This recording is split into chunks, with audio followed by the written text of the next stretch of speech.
In this lecture, I am going to talk about analysis of algorithm. I am going to divide this topic into multiple videos to describe this topic properly with multiple examples, right? So, in this analysis of algorithm, we are going to discuss why we analyze algorithms, what are the factors including here, means factors required to analyze an algorithm, right? And types of analysis, right? And how to analyze an algorithm with proper examples, right?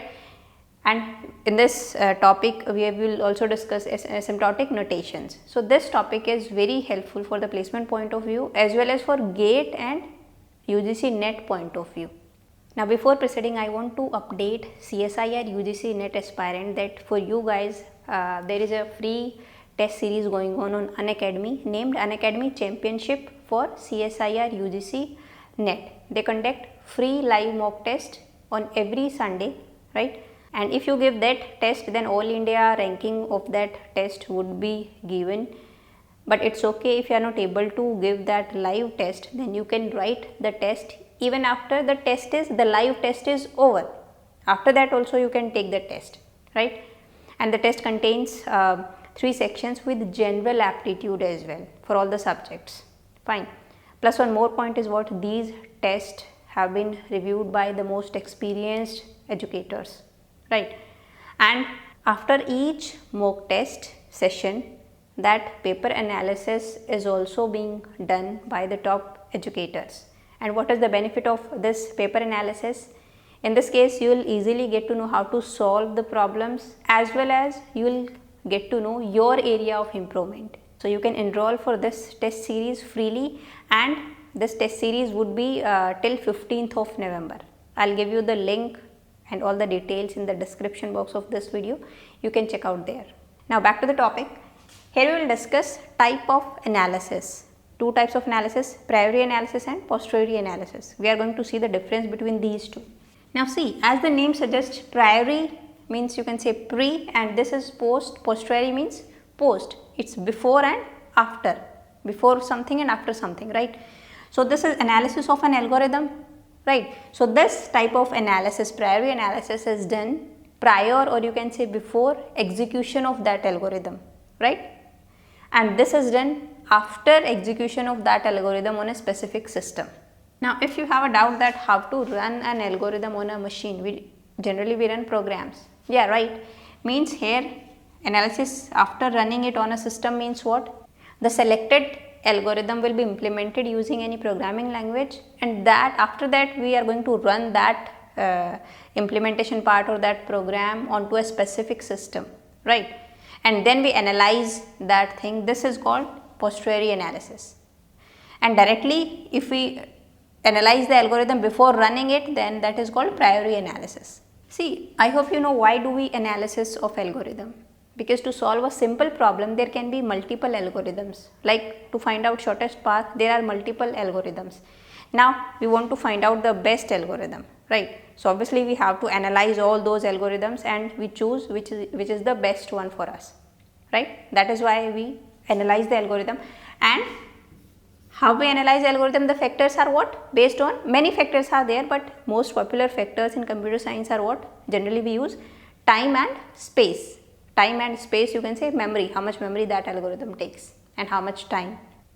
Now suppose if we run a program on Pentium 4 processor and one program on i3 and one on i7, then definitely the output would be, or you can say the time taken by those processors by the same program would be different on each machine. Like maybe for Pentium 4 it takes 10 millisecond, for i3 it is taking 7 millisecond, and for i7 it is taking only 2 milliseconds, right?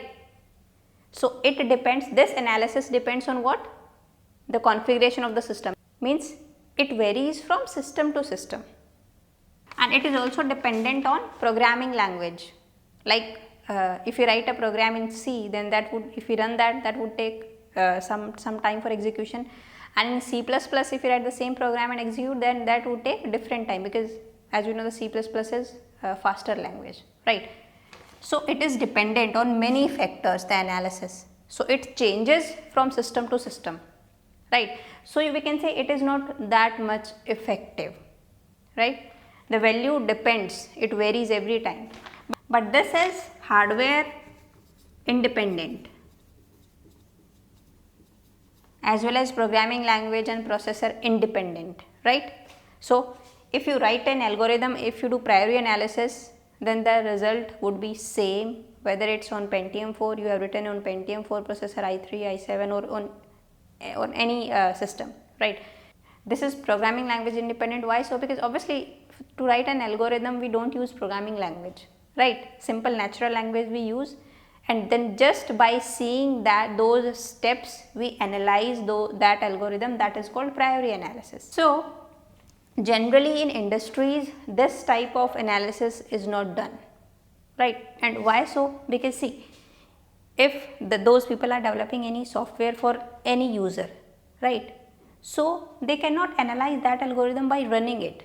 Why so? Because they are using different configuration systems than the user, and user is obviously using some system that those configuration is different from those industry people they are using, right? So that's why in industry generally priori analysis is being done, right? Because it is independent on the system specifications, right?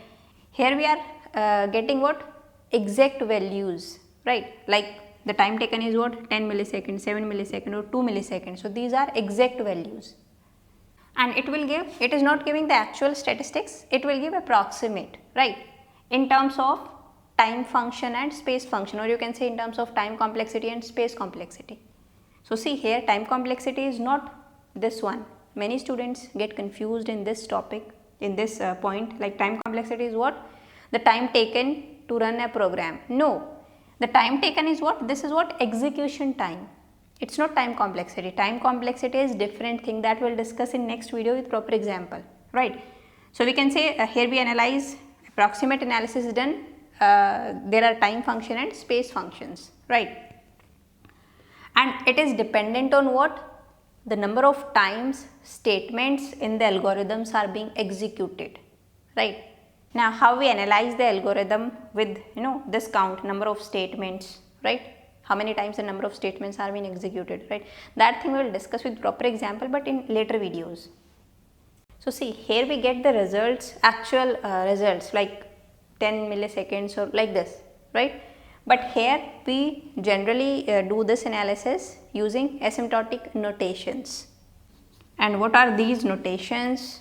That thing also we'll discuss in later videos. So this you can say it's a type of theoretical analysis of algorithm, and this you can say it is empirical analysis of an algorithm, right? So these are some differences between priori and posteriori analysis.